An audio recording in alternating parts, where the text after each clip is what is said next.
ক্ষমতায় গেলে শিক্ষা, ন্যায় বিচার, অর্থনীতি ও পররাষ্ট্রনীতিতে নতুন দৃষ্টিভঙ্গির প্রতিশ্রুতি তুলে ধরেছেন জামায়াতের আমির ডাক্তার শফিকুর রহমান।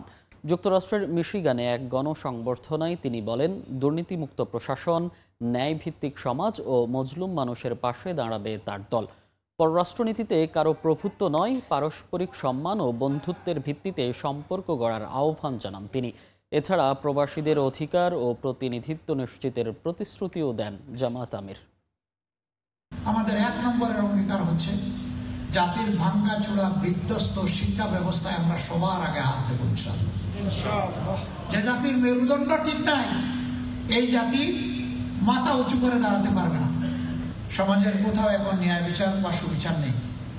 গ্রাম্য আদালত থেকে শুরু করে সুপ্রিম কোর্ট, সব জায়গায় অসতরা বসে আছে। আমরা সেই বিচারটা সমাজে কায়েম করতে চাই। দেশকে অর্থনৈতিক জঞ্জাল থেকে মুক্তি দিতে হবে। গোটা ব্যাংক এবং নন ব্যাংকিং ফিনান্সিয়াল সেক্টরস, এটাকে পুরো আবার ঢেলে সাজাতে হবে।